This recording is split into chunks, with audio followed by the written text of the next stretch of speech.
Buenas tardes a todos. Hemos entrado sin la música. Es que siempre la música da la lata. Da el cante. Da el cante, exacto. Puede sentarse.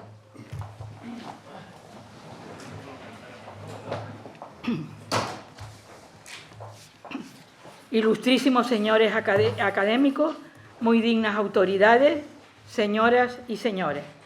Se abre la sesión de esta Real Academia Canaria de Bellas Artes, convocada al efecto para recibir como académica correspondiente en la sección de Escultura a la artista palmera doña Ana Lilia Martín Rodríguez, afincada desde sus tiempos de estudiante en nuestra capital tinerfeña.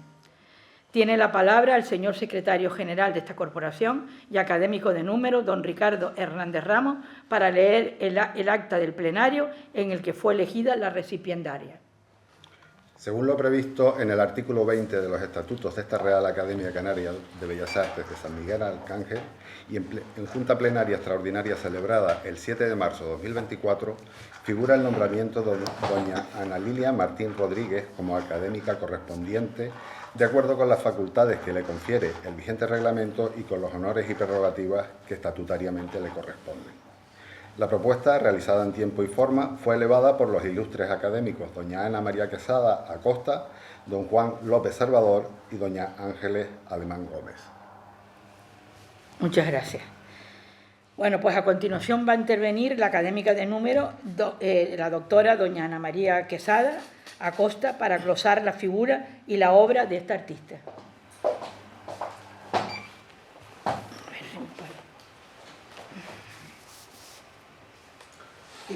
Excelentísima señora académica, ilustrísimos académicos y académicas, señores y señoras, buenas noches.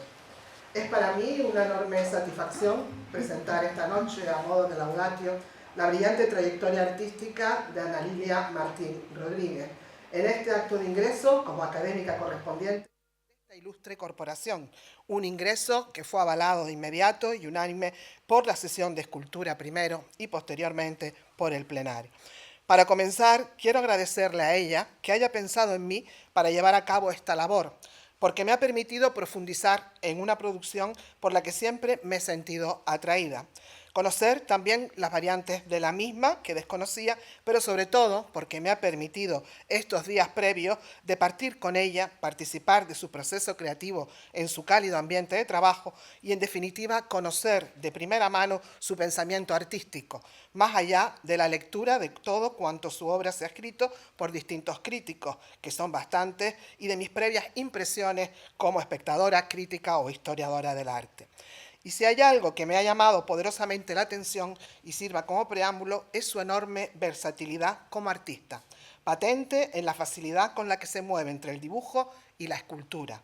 Dos grandes territorios que cobijan figuras, monumentos conmemorativos, diseño gráfico y joyas, entre otros trabajos, conformando un imaginario figurativo donde el cuerpo íntegro, fragmentado o sometido a los estragos del tiempo ha ido tejiendo el hilo conductor de su discurso plástico. Pero no nos engañemos, el cuerpo no va a ser una mera interpretación de formas estéticas o disquisiciones sobre la belleza, sino el producto de un complejo proceso en el que su intelecto transmuta reflexiones que en ocasiones surgen de lecturas filosóficas o literarias, sólidos baluartes de sus frecuentes revisitas a la historia del arte, a la antigüedad, al Renacimiento o al Barroco, y todo ello sin perder de vista, por supuesto, su débito con la contemporaneidad. Dominio y diversidad encontramos también al analizar técnicas y materiales, dibujo, modelado, talla, incluso reciclaje, evidenciando una obra de taller, como ella misma diría en una ocasión, entre el polvo y las herramientas, en ese lugar que se interpreta informativo y donde el alma de la materia comienza a ser habitada. Convencida de que no debe desvincular el quehacer manual del planteamiento conceptual, indaga siempre en la expresividad de las técnicas como determinantes decisivos en el proceso escultórico. Con ella articula el material, sometiéndolo a sus intereses, pero respetando siempre las propias peculiaridades, a fin de extraer su máxima franqueza sin que pierda su condición.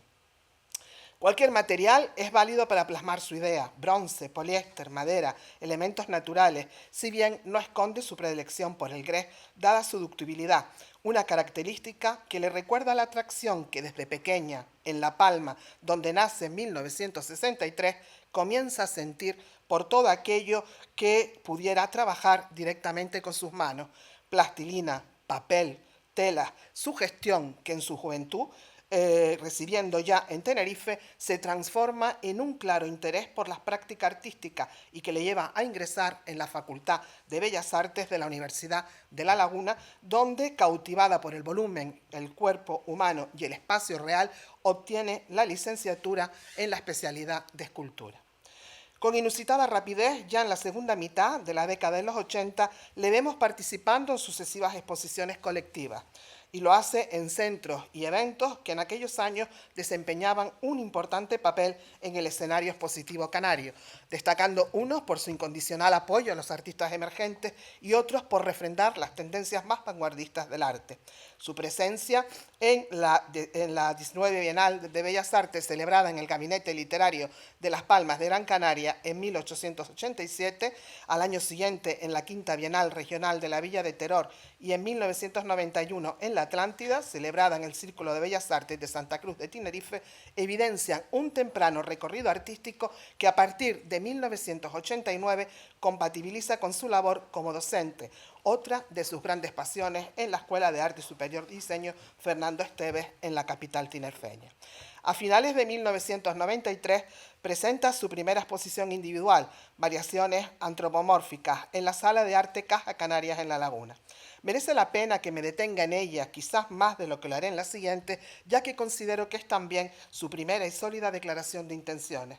El origen de un itinerario personal, individual, que le singulariza y que encuentra, tanto en la antigüedad como en la modernidad, las claves formales para un imaginario escultórico basado en expresivos cuerpos y rostros que evocan de algún modo los vínculos físicos e ideológicos que antaño nutrieron conjuntamente a la arquitectura y a la escultura.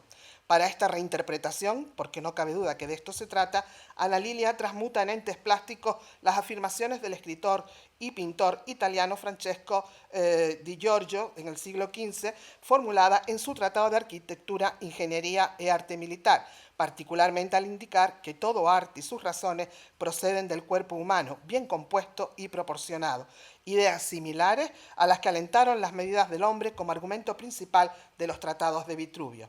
El doctor Miguel Ángel Martín, en el catálogo de la muestra, recuerda que las ilustraciones de Di Giorgio eran dibujos que comprenden elementos arquitectónicos antropomorfos y como tales los reconoce como fuentes iconográficas. No obstante, y coincido con él, Ana Lilia, admitiendo ciertos anagramas estilísticos, subvierte las funciones de los componentes columnarios, obligándolos a prescindir de su aparente destino sustentante para ofrecernos piezas escultóricas autónomas. La idea de la emancipación como entidad escultórica, me van a disculpar, pero creo que me he saltado primero estas que pertenecen a las que estaba comentando antes, disculpen, y seguimos con la idea, vamos a ver, es que no veo. La idea de emancipación como entidad escultórica alienta otras de sus claves lingüísticas, la fragmentación que en tantas ocasiones ella, al igual que han hecho otros artistas contemporáneos, caso de Rodin en el siglo XIX o Rosenquist y Oldenburg, desde la propuesta del pop art, por citar dos ejemplos distantes, la ha definido como la totalidad, o dicho de otro modo, la sugerencia de lo ausente. De ahí que el fragmento se postula en algunas ocasiones como elemento autónomo y en otras como módulo combinatorio. Estípetes, fustes, esferas, capiteles. Ay, me van a disculpar, pero es que creo que el power no es este, ¿eh?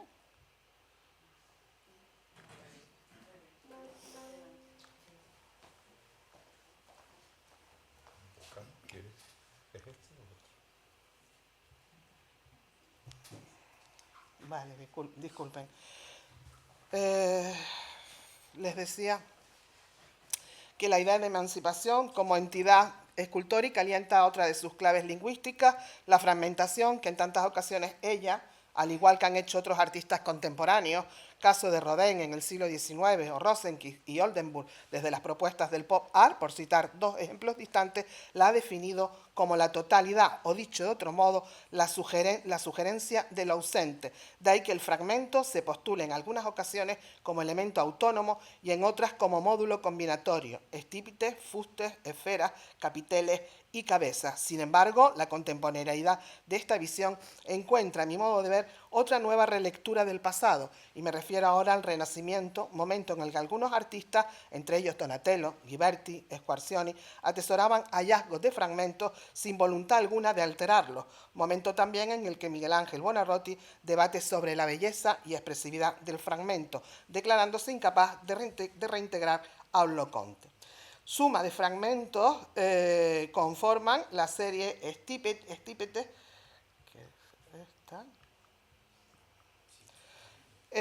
presente también en la misma exposición. Ratifica su interés por lo que podríamos llamar escultoarquitectura, dada la simbiosis formal de sus respectivos lenguajes. Figuras columnarias o columnas que mutan en cuerpo y que se dejan rematar de nuevo por elementos arquitectónicos parecen hablarnos del camino seguido por la escultora para lograr su independencia.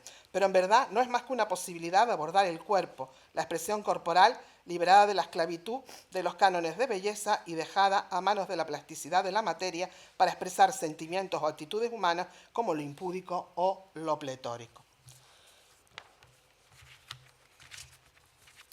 Sus reflexiones sobre la arquitectura y los relatos históricos originan una nueva muestra que lleva por título... Yo es que me hago un lío con esto, de verdad. Ay, disculpen, ¿eh?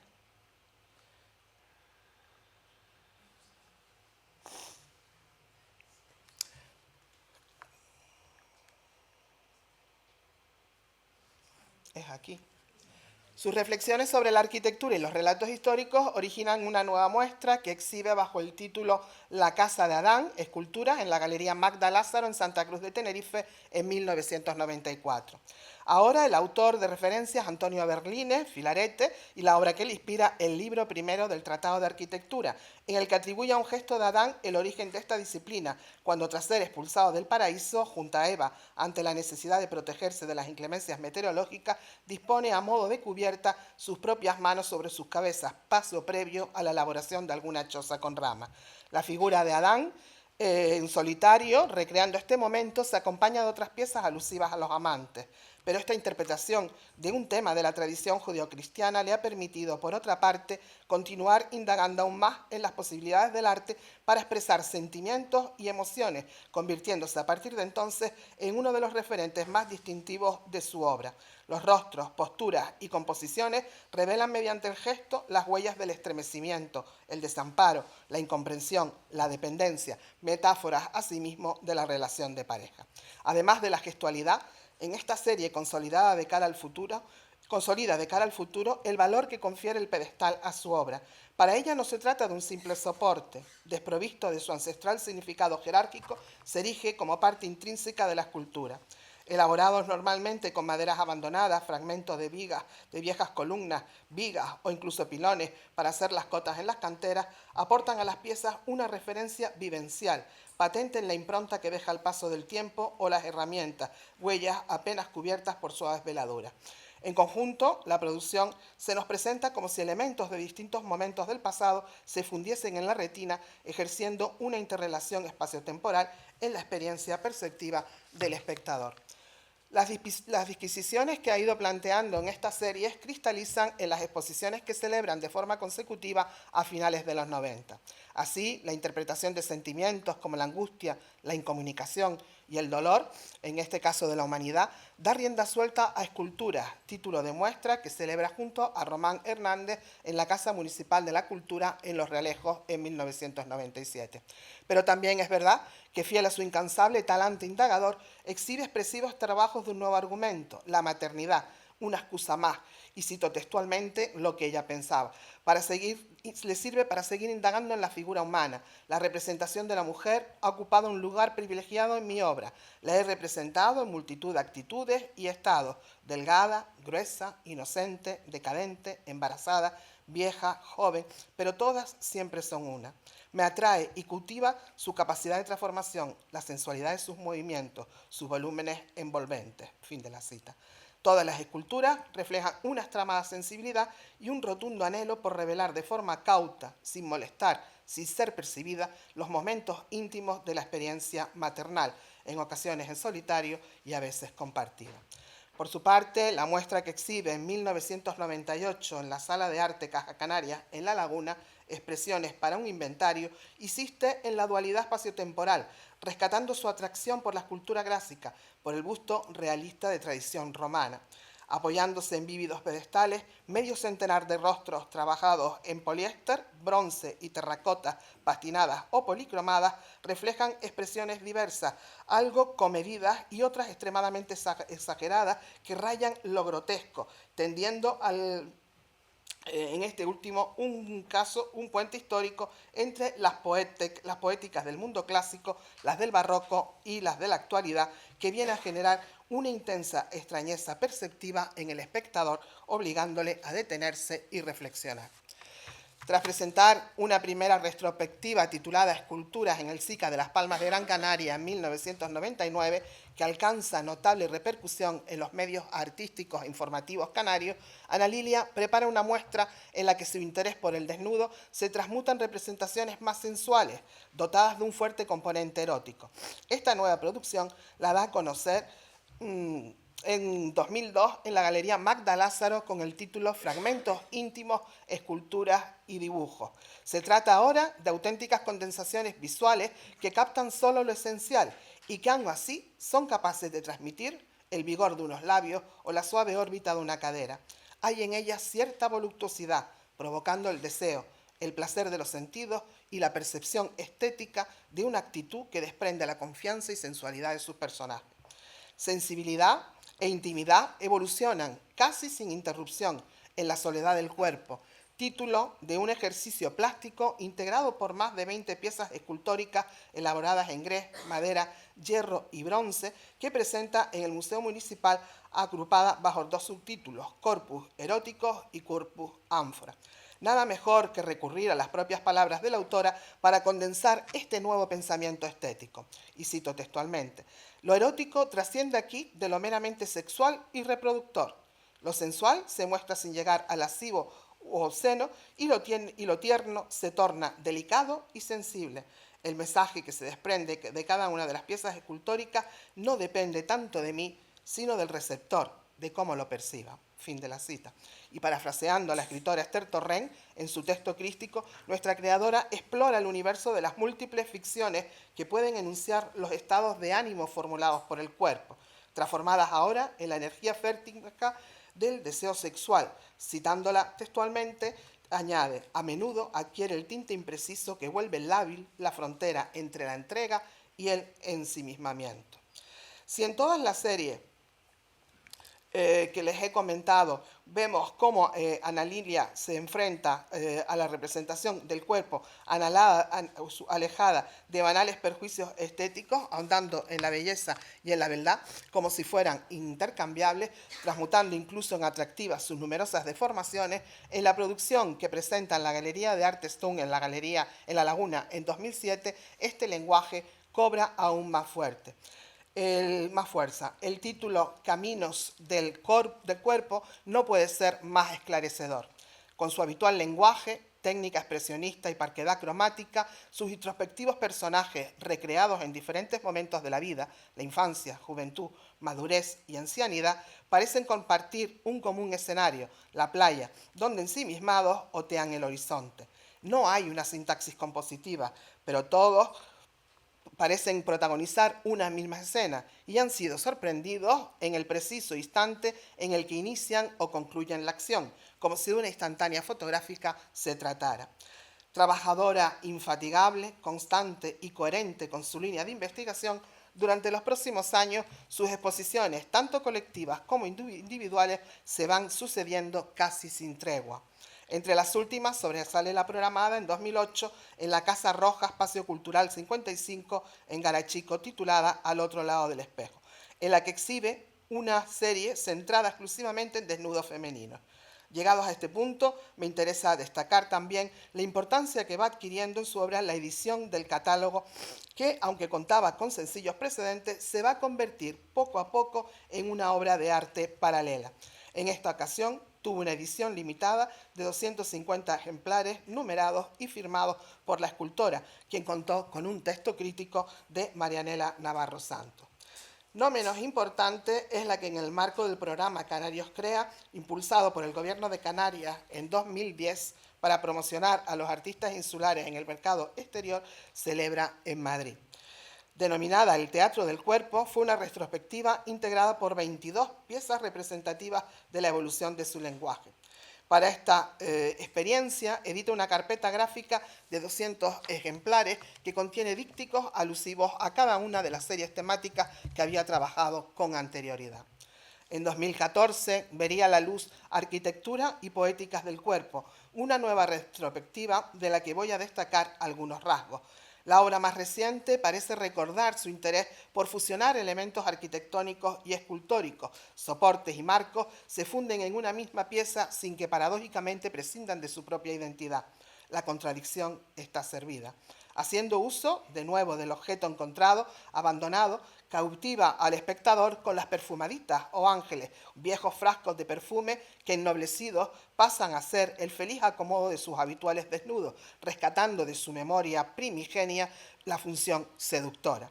Quizás la clave de ello está, como señaló en una ocasión, y citó textualmente, en que la funcionalidad pierde importancia para reforzar el atractivo emocional del objeto. Me resulta difícil separar la escultura del objeto, lo siento muy próximo. Las barreras entre ellos se desdibujan con demasiada frecuencia. La exposición, al igual que otras previas, reúne también numerosos dibujos, porque estos, aunque hasta ahora no lo he comentado, son parte esencial de su producción. Le concede la misma importancia que a sus esculturas, de modo que no deben entenderse nunca como meros trabajos preparatorios. Al contrario, surgen con identidad propia, pero lógicamente en consonancia con su habitual argumento artístico. En palabras suyas, el dibujo le permite explorar y multiplicar las formas de leer el cuerpo. Las potencialidades expresivas del gesto dan sentido y enriquecen la transmisión sensible de emociones.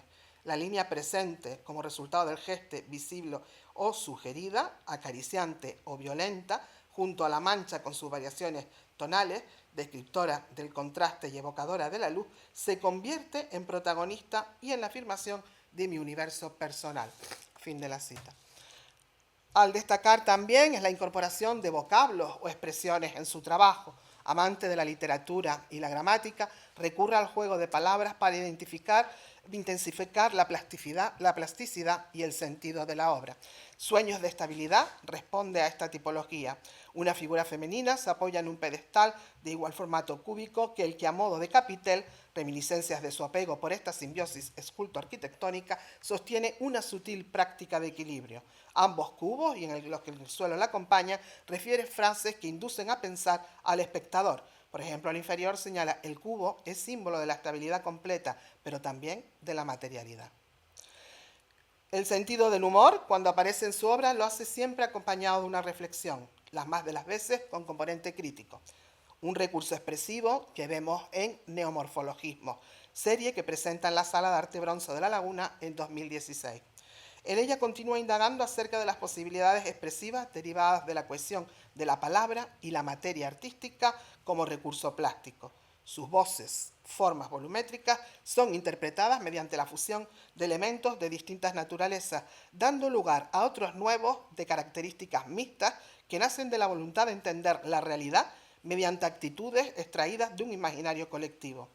Pertenecen, por supuesto, a un diccionario particular, de carácter heterogéneo, voces que en sala susurraban, modulando el espacio, Leila Amat, Olga Ariño, Juan Emilio Pérez, Jorge del Toro y Mireña Tramún, y que fue traducido al movimiento en la danza por Javier Caro y Cristina Hernández y captado en un audiovisual de Lucía Peters. Por ponerles un ejemplo, en este breviario encontramos la definición de flototrópicas, voz que ilustra por figuras sustentadas en pequeñas boyas y que refiere textualmente, espacio habitado por privilegiados cuerpos flotantes de materiales insumergibles que afrontan los problemas, manteniendo en equilibrio la falta de respuestas, el deseo de superación y la lucha por sus sueños. La palabra, la literatura, pero sobre todo la poesía, irá ganando terreno en la obra hasta punto de convertirse en elementos indisociables. Podría decirse que se necesitan mutuamente, se retroalimentan. El cuerpo infinito, exposición que inaugura en 2020 también en la Sala de Arte Bronzo, es el resultado más convincente. La poesía llegaba de las voces de Fermín Higuera, Cecilia Domínguez, Roberto Toledo Pellicer y de la propia artista, quien a través de sus cuerpos, oponiéndose a la cosificación e instrumentalización, expresa el anhelo de transformarse en una entidad holística. Sus figuras comienzan a mutar, convirtiéndose en híbridos que requieren e incitan la experiencia sensorial. El arte ha abordado la hibridación en numerosas ocasiones a lo largo de la historia, siendo frecuentes los amalgamas quiméricos entre humanos y animales. Archimboldo o el Bosco son los ejemplos pictóricos más señeros. El primero fusionaba objetos para construir sus retratos mediante el procedimiento de la yuxtaposición. Ana Lilia va más allá del encuentro entre seres pertenecientes a diferentes reinos, injertando elementos del mundo vegetal a la anatomía humana, avanzando hacia la ficción, si van a abandonar la racionalidad desde una estética de la fragmentación hacia un mundo paradójico, hacia una poética discursiva en la que el ensamblaje expresa la inquietud por la transformación que experimenta la humanidad sin que ésta muchas veces sea consciente del proceso en el que está sumida. Para dar forma a este argumento, modela, talla y ensambla materiales como grés, metales, madera, resina, escayola, metacrilato, fibra de vidrio, textiles, hilos, plantas secas, etc. Podría decirse que estamos de suerte. La última exposición de nuestra recipendaria abría sus puertas a principios de este mes en la Galería Marvi con Vicky Pérez al frente, donde permanecerá abierta hasta el 7 de junio. Una gran oportunidad para acercarnos a una producción agrupada bajo el título Desvíos de la Geometría, de la que poco voy a hablar, con la clara intención de que vayan a verla y disfruten de esos personajes que no pueden prescindir del juego o quizás del desconcierto que le facilita un peculiar universo de formas geométricas en el que Ana Lilia indaga todas las posibilidades expresivas y en el que también se cuestiona esos desvíos del hombre ante lo que está previamente establecido. Pero sí quiero reparar en una constante en su obra, que hasta ahora no he mencionado, y es la fuerte presencia del color rojo, la mayor parte de las veces explícito en forma de línea o presente en zapatos, tocados, algún ropaje e incluso en el diseño de sus catálogos. El rojo es la pasión, el amor, pero también el drama y la sangre, una clave de la que no puede sustraerse y que va a ratificar el latir vital de todo su quehacer creativo. De su oficio como escultora, hay que mencionar también sus trabajos para el ámbito público. No le falta razón al pensar que la escultura tiene la misión de humanizar la vida en el entorno, tanto natural como urbano. Por ello, al recibir el encargo de realizar el monumento a Alexander von Humboldt, de quien ya había realizado un busto para el Puerto de la Cruz, se planteó recrear el momento en el que joven científico y explorador quedó maravillado ante el Valle de la Orotava. De ahí la postura de la figura poco convencional para este tipo de estatuaria conmemorativa, sentado de medio lado, con el tronco girado, reflexivo y emocionado ante el vergel que contemplaba. El proyecto, localizado en el Mirador, trasciende además en un interesante libro con prólogo de Nicolás Lemus, escrito en español, traducido al inglés y al alemán, que recoge, junto a capítulos destinados a la biografía de Humboldt, otros sobre las características geográficas del valle, y una tercera parte que desarrolla con todo tipo de detalles ilustrativos el proceso de realización de la pieza en los talleres Bronzo. Además, presentó en el entorno del Mirador una exposición, La Memoria Habitada, que arropó la efeméride como parte de ese gran proyecto cultural que implica la apertura de ese dispositivo de ocio. Quizás esta laudate ha podido resultarles un relato minucioso de su itinerario por el arte, pero les aseguro que no lo ha sido. En el tintero ha quedado otras muestras, particularmente las de carácter colectivo, que dicen mucho de su compromiso con el arte y la sociedad. También sus numerosos diseños e ilustraciones para catálogos, libros, prensa o revistas. Muchas han sido también sus aportaciones teóricas, conferencias, participaciones en congresos, proyectos de I+D con la Universidad de La Laguna y formando parte, asimismo, del equipo técnico del proyecto Conservación y Restauración de la obra escultórica de la primera exposición internacional de escultura en la calle de Santa Cruz de Tenerife, sin olvidarnos de su otra gran pasión, la docencia, que ha ejercido hasta hace muy pocos años. Por toda esta fecunda trayectoria, Ana Lilia Martín Rodríguez ingresa hoy como académica correspondiente de esta institución. No me cabe la menor duda que tiene mucho que aportar: coherencia, personalidad, capacidad de trabajo, técnica y oficio y, sobre todo, compromiso.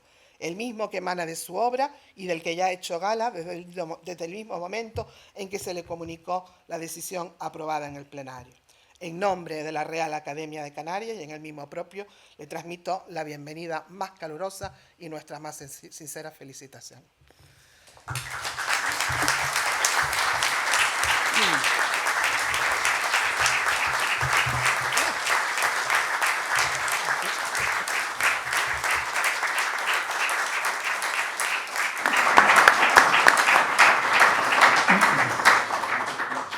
Bueno, después de esta magnífica laudatio de Ana María Quesada, que siempre nos sorprende, porque ha sido la persona que ha hecho las laudatios de casi todos los miembros de la sección de escultura, pues vamos a escuchar ahora a la recipiendaria, a doña Ana Lilia Martín Rodríguez, que nos va a ofrecer un discurso que lleva por título Sentir el cuerpo, reflexiones de taller.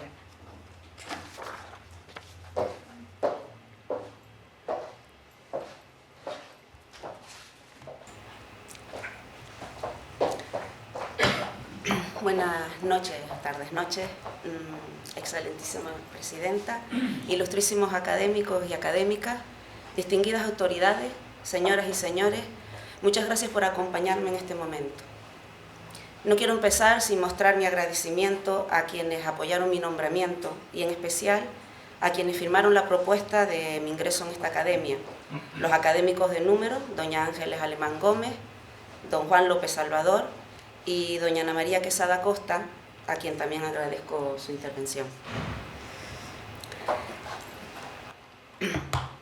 Es para mí un honor y una doble satisfacción encontrarme aquí hoy, en este lugar, en este edificio, para formalizar mi ingreso en la academia. Entre estas paredes inicié una etapa importante de mi vida, recién salida de la Facultad de Bellas Artes. Me convertí casi de la noche a la mañana en docente de la Escuela de Artes Aplicadas y Oficios Artísticos, que es como se llamaba en esos momentos.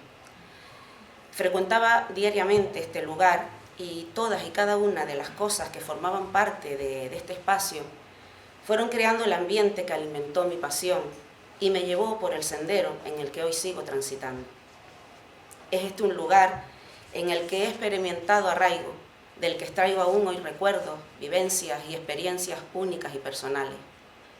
Hoy, después de tantos años, finalizada ya esa etapa laboral en la enseñanza, me encuentro de nuevo entre las paredes de este lugar, reviviendo esa atmósfera invisible que lo envuelve y lo define para formar parte de esta academia. Por eso digo que me siento doblemente satisfecha. Espero ser de utilidad a esta corporación y pondré todo mi empeño en ella. Mi trayectoria ha estado marcada por el discurrir paralelo del quehacer docente y artístico. Siempre han ido cogidas de la mano la escultura y la docencia en dicho ámbito, mis dos vocaciones, o mejor dicho, mis dos pasiones. En esta intervención intentaré acercarles a mi obra artística a través de la reflexión constante en la que estoy inmersa cuando trabajo en el taller. Reflexión que no es más que la anatomía de una pasión. El arte es una característica esencial que identifica al ser humano. Entre otros aspectos, se encarga de transmitir la cultura, de identificar a las sociedades, pero sobre todo es la base de la supervivencia del ser humano. Este papel relevante en todas sus manifestaciones, creo que todos y todas lo pudimos comprobar durante la pandemia, pues nos ayudó a llevar un poco mejor el confinamiento. Pienso que el arte tiene una función importante dentro de una sociedad, una función educadora, pero al mismo tiempo liberadora. A través de él se adquieren y se desarrollan aspectos socioemocionales básicos para el desarrollo personal que hacen de las personas seres sensibles, expectantes y sobre todo felices. Y estos, creo yo, en mi opinión, que son los engranajes imprescindibles para que una sociedad se desarrolle en equilibrio. Podría parecer paradójico que, habiéndome dedicado a la docencia de la escultura tantos años, sea de la opinión de que el arte no se puede enseñar. Se enseña historia del arte, teoría del arte, técnicas artísticas, pero estoy convencida de que el arte en sí mismo no se puede enseñar. Lo que realmente caracteriza y define una obra de arte es la capacidad de transmitir emoción. Y eso tiene que ver más con la sensibilidad del artista. Se va desarrollando con la experiencia individual y depende de los preceptos y condicionantes personales. Poner atención en aspectos como la comprensión de las cosas, la investigación, la experimentación, la intuición. Y si además embadurnamos todo eso con grandes dosis de curiosidad, fantasía, imaginación, es, en mi opinión, donde realmente radica la base para enseñar y aprender el arte. En ese sentido sí que podemos entonces hablar del aspecto didáctico del arte. Digo todo esto al hilo de lo que comentaba anteriormente. Aunque ya no ejerzo como docente, no puedo desligar mi trayectoria como educadora de mi trayectoria como artista. Durante todos estos años, ambas han caminado juntas y se han nutrido una de la otra. Educar a personas con conciencia es una responsabilidad que tienen los que se dedican y nos hemos dedicado a la enseñanza artística. Pero creo que es algo que también se puede extrapolar a quienes nos movemos en el mundo del arte en general. Vivimos un tiempo de incertidumbre, en medio de crisis políticas, económicas, migratorias, climáticas, medioambientales, y ante un panorama tan crítico, es esencial por parte del artista y del educador que se adquiera un compromiso real tomando iniciativas que ayuden a concienciar. La escultura, tanto en el ámbito docente como ahora en mi estudio, se ha convertido en la herramienta esencial que me ayuda a mantenerme en ese propósito. Así pues, hoy me gustaría centrarme en mi obra artística, como he dicho anteriormente, y ofrecerles una suerte de reflexiones que espero pueda acercarles a mi forma de proceder y de entender el mundo que me rodea. Mis 33 años de relación con la escultura han ido marcando mi propio desarrollo como persona. Y debo confesar que no ha sido fácil mantener el delicado equilibrio de esta pasión con el resto de mi vida. Nunca he sentido el deseo de pertenecer a alguna tendencia o estar conectada con alguna corriente artística. Tampoco me ha preocupado la búsqueda de un lenguaje personal, de un estilo propio. Siempre pensé que era algo que no se debía forzar, algo que llegaría o no. En el artículo de la Constitución que hace referencia al derecho de autor y su protección, Javier Plaza decía que las ideas no son de nadie, sino de quien las dice o expresa como nadie. Y yo creo que ahí es donde está la clave. Hay que tener la capacidad de interiorizar lo exterior, de hacerlo único. Y eso es lo que, en mi opinión, marcará la personalidad de una creación artística. Toda mi obra, tanto gráfica como escultórica, se desenvuelve en un lenguaje que pretende colocar la figura humana en el centro de la experiencia. Como todo el lenguaje, la finalidad principal es la comunicación. Represento la imagen que quiero transmitir para que finalmente termine dentro del espectador, como decía Cézanne, y sea el espectador quien en última instancia haga una lectura de la obra según sus preceptos y condicionantes. Dentro de este proceso de comunicación me valgo de una serie de recursos, digamos que son signos de un sistema codificado, que se reiteran en toda mi obra. La maleabilidad palpable de la materia, el fragmento como totalidad, las resonancias clásicas, el desnudo como seducción, el compromiso directo con la materia, el soporte o pedestal como parte integrante de la obra, o el cuerpo híbrido como recreación de la fusión de elementos de distinta naturaleza. Cuando abordo cada una de mis piezas, solo tengo un único objetivo: decir lo que tengo que decir y hacerlo de la forma más clara de la que sea capaz. Yo estoy convencida de que en este sistema de comunicación, que es el lenguaje artístico, el espectador juega un papel importantísimo y primordial, porque es quien finalmente extrae la lectura de la obra y es el que, en última instancia, oye la voz personal e intransferible del autor. La obra debe ser construida con inteligencia y para ello debe generar interrogantes, tener la capacidad de hacer reflexionar.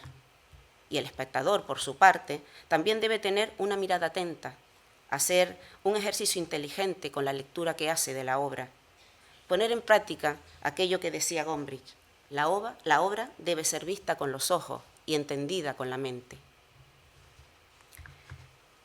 Pienso que en todo este proceso se establece un vínculo muy umbilical entre la obra y el autor. Y cuando ésta sale del taller o del estudio, pudiera parecer que ese vínculo se rompe, pues la lectura final no la hace el artista, sino es el espectador.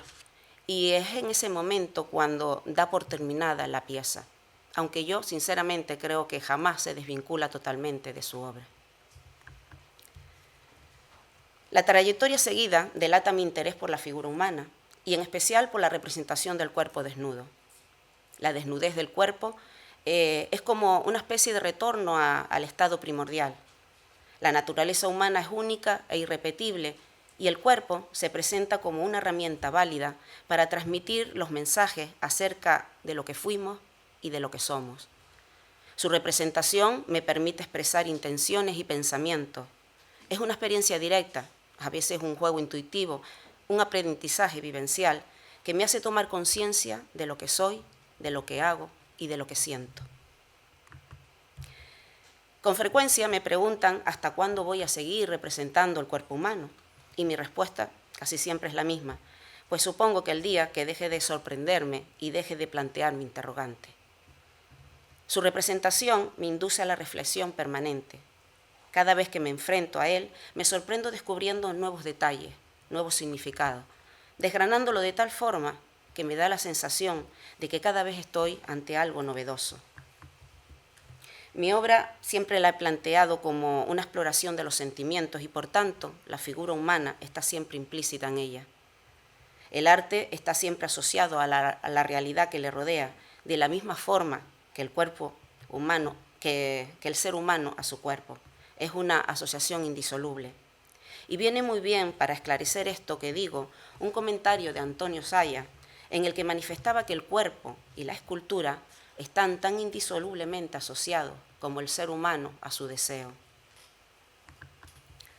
Pudiera parecer una obsesión, pero solo intento escudriñarlo, me obstino en mirarlo en profundidad, responder a todos los interrogantes que me plantea. Pero lo curioso es que cuanto más trabajo en él, más dudas me invaden y más me atrae. El cuerpo humano es para mí un espacio de experimentación que interactúa con el medio. El cuerpo tiene historia, tiene memoria y tiene identidad. Por lo tanto, lo entiendo como un territorio que nos habla de lo que hemos sido, de lo que somos y también de cómo hemos ido construyendo nuestro lugar de morada, el cuerpo. El ser humano está siempre sometido a un cambio continuo, cambios fisiológicos, cambios de comportamientos, cambios de hábitat, y en este sentido entiendo que también tiene la necesidad de cambio o crecimiento interno y pienso que la mejor manera de conseguirlo es buscando refugio en ese lugar que llamamos cuerpo.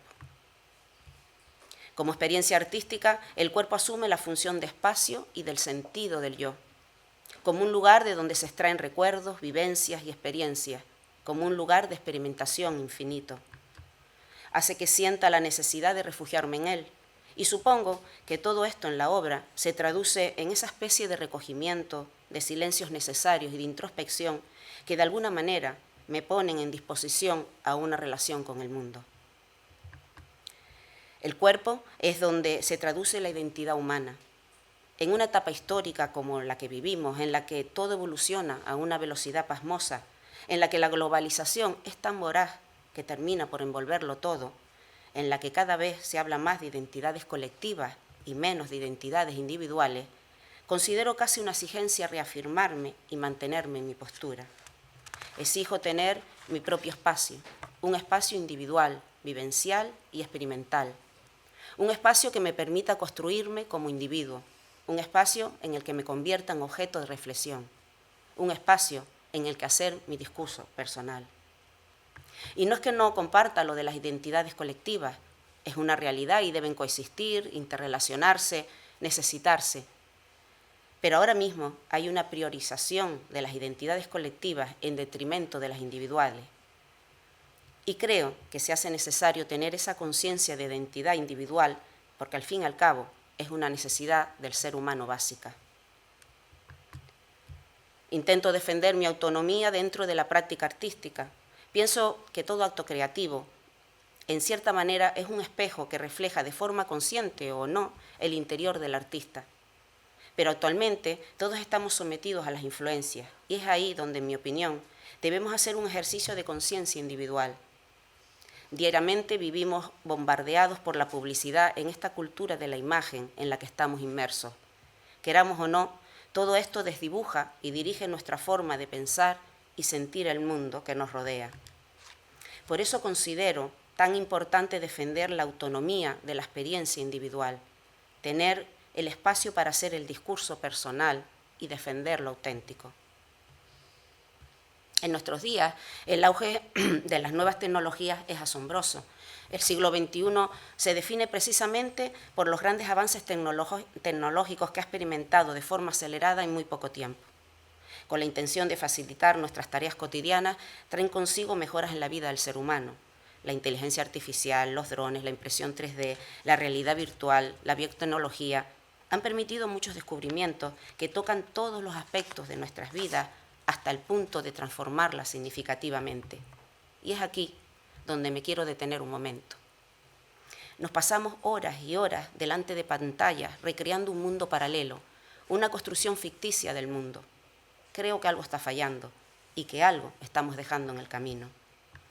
En esta cultura de la imagen, caracterizada por la primacía de la vista, se desatienden el resto de los sentidos. Y no hablo de los 5 sentidos clásicos, sino también de otros, como el sentido del equilibrio, el sentido de la oportunidad, el sentido del movimiento o el sentido del yo. Una de las características humanas más significativas es la multisensorialidad que trasciende lo orgánico y físico para llegar a lo emocional. Pienso que hoy, más que nunca, es necesario y urgente potenciar y estimular la conciencia corporal. Por eso insisto tanto en celebrar el cuerpo en mi propuesta creativa. Intento entender el cuerpo como un sistema complejo de vínculos en el que todo está interrelacionado, a nivel físico, biológico, psíquico, pero también a nivel social. Estudiar el cuerpo me permite hacer una lectura de mí misma, pero también de mi relación con los otros. Comprender el cuerpo significa la comprensión del humano, de lo sensible. Muestro el cuerpo como un agente de transformación, un cuerpo que, como la misma vida, se reelabora permanentemente. Mi obra surge de la observación y de una forma de estar en el mundo. Me sirve para gestionar mis emociones, para responder a una llamada interior y vital. La escultura me da la libertad de ser y de explorar lo que realmente soy. La práctica diaria en el taller termina siempre dirigiéndose a la representación del cuerpo humano. Es el asunto sobre el que gira prácticamente todo mi trabajo, como ya he comentado. El taller es ese lugar íntimo donde me reencuentro cada día y donde me permito desnudar mi interior. Suelo comenzar varias piezas a la vez. A veces las dejo reposar ocultas bajo plástico y de vez en cuando las destapo y continúo trabajando en ellas. Es curiosa la imagen que presenta el lugar de trabajo diseminado de figuras que aparecen por doquier y no dejan de observarme mientras trabajo. Y aún, estando cubiertas, siento que me observan, que me ven sin que yo las vea, como si se despertara en ellos su sueño voyarista. Son formas humanas que no responden a los cánones establecidos, a veces en relieve, a veces en bulto redondo, a veces como formas en las que se combinan ambos, pero casi siempre alejadas de los estereotipos imperantes.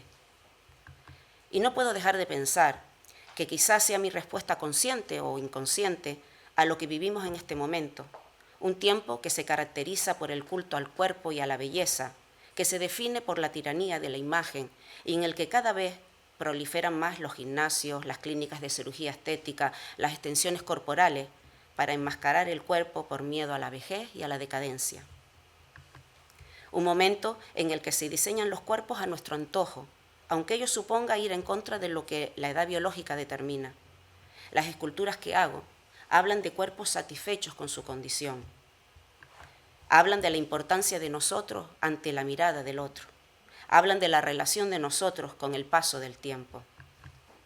Establecen conexiones y nos invitan a reflexionar sobre los estándares que nosotros como sociedad tenemos sobre determinados aspectos. El proceso de trabajo en el estudio no creo que difiera mucho de cualquier otro. Se desarrolla por etapas cuyo orden no necesariamente tiene que ser siempre el mismo e incluso a veces puedo llegar a omitir pasos. Comienzo por una fase de investigación y exploración. Veo cuáles son mis necesidades, genero ideas, bocetos y dibujos para estudiar y evaluar el concepto. Nunca utilizo modelos. Desarrollo maquetas de estudio solo a veces y llego a la realización física de la obra en la que exploro con los materiales, las técnicas y los procesos.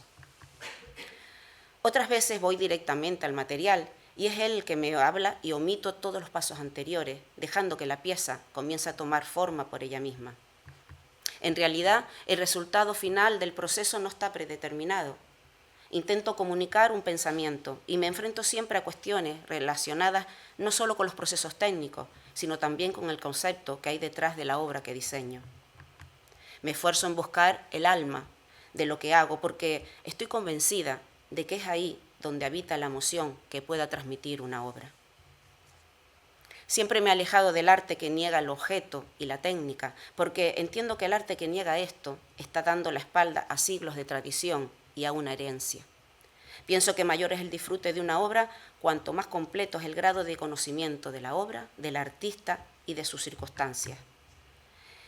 El contacto con el taller es siempre informativo, porque es ahí donde la materia comienza a tener alma y se inicia el mágico proceso de su transformación, donde la materia comienza a ser habitada.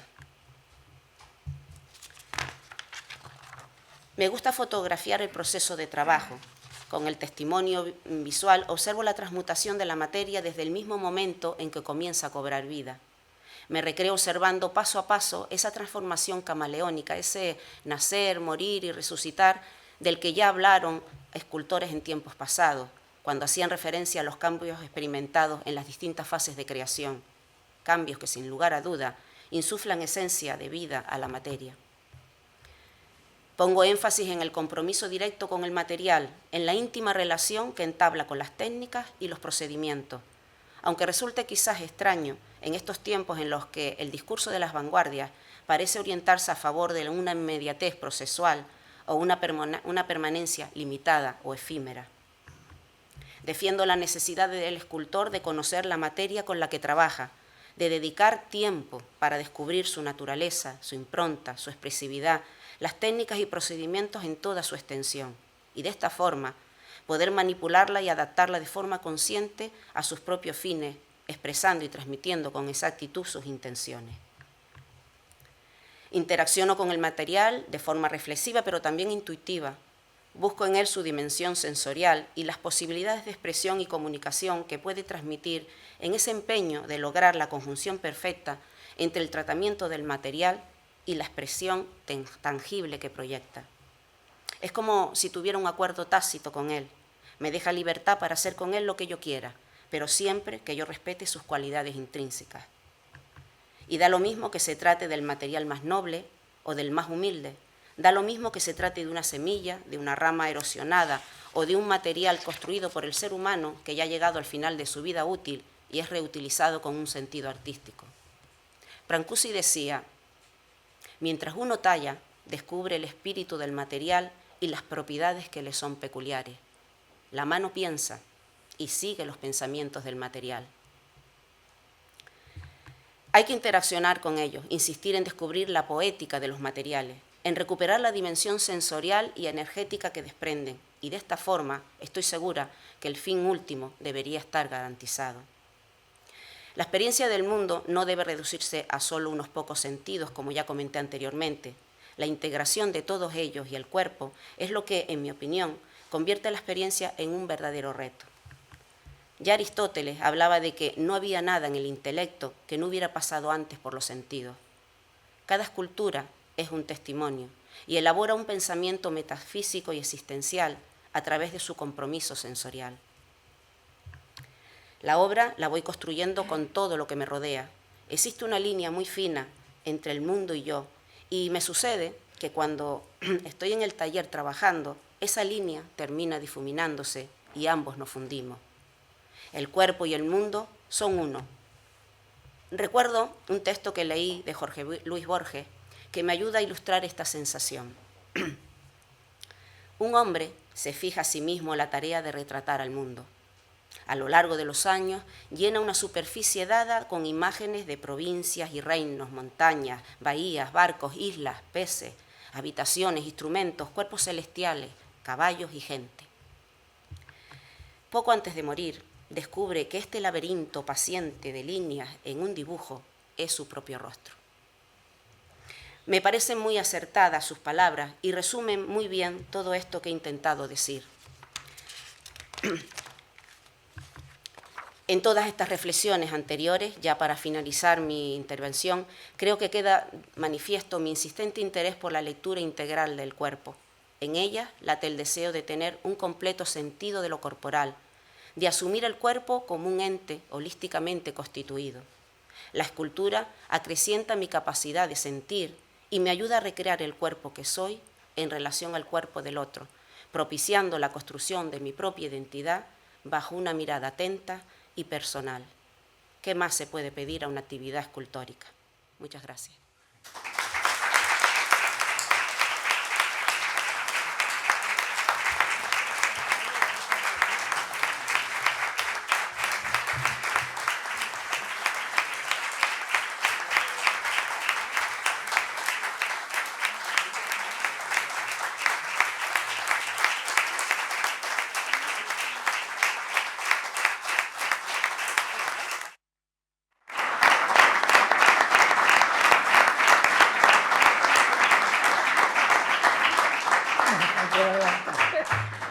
Bueno, muchas gracias por este magnífico discurso y esta profundidad a la que tú has llegado, que nos has sumergido a todos en la hondura de tus pensamientos y de tu quehacer.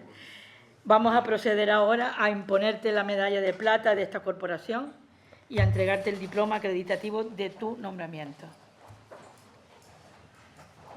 A ver, acá.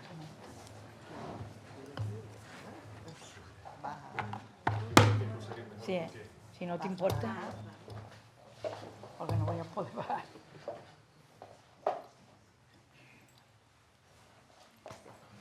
Enhorabuena.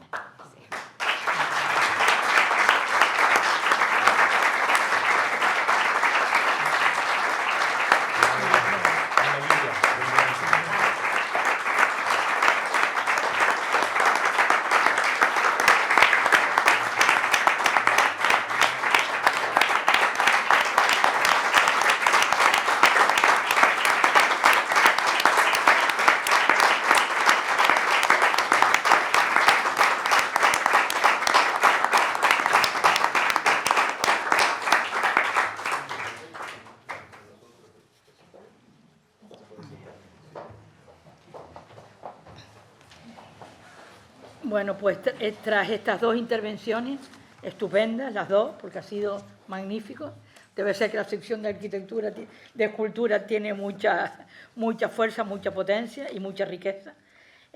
No me resta sino felicitar a la nueva académica por ese estupendo discurso, como he dicho antes, y por su atractiva y valiosa producción artística. Y, cómo no, por esta pieza estupenda que nos ha regalado para la academia y que va a formar parte de toda la sala de esculturas que tenemos atrás, es decir, que va a convivir con todas ellas, ¿no? Gracias, muchas gracias, Ana Lilia, por tu generosidad. A mí personalmente me encanta esta cabeza, porque sus rasgos me recuerdan a los de las máscaras del teatro romano. Una etapa que me encantaba, ¿no? De la historia. Una época que nos queda muy lejana, es verdad, pero que no obstante nos acerca al mundo literario y de la ficción del que somos herederos y con el que aún mantenemos hilos invisibles. Así que muchísimas gracias por este es el regalo, la contribución de Ana Lilia al fondo artístico de la academia, que cada vez es más rico y que ya va a rebosar y va a salir por la ventana. Porque tenemos... Afortunadamente, efectivamente. Si ustedes supieran que cuando yo empecé aquí había nada más que 17 obras de arte y ahora tenemos cerca de 2000. Así que, bueno, muy bien. Te doy la bienvenida a esta casa, a esta ilustre casa, y espero que tu trayectoria y tu paso por ella pues sea fructífero y que podamos colaborar en otras empresas estupendas, ¿no? Y además a mí me sorprendió porque la verdad es que conocí, en la exposición del TEA, conocí tus esculturas y me parecieron, bueno, un halo de, no sé cómo decirte, de vitalidad y de manera de tratar la escultura totalmente diferente a lo que yo antes tenía, que había conocido. Así que nada, te doy la enhorabuena y bienvenida, Ana Lilia, ¿vale? Y ahora no hay música para terminar. Gaudeamus. Vale, pues nos ponemos en pie para escuchar el Gaudeamus.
Se levanta la sesión.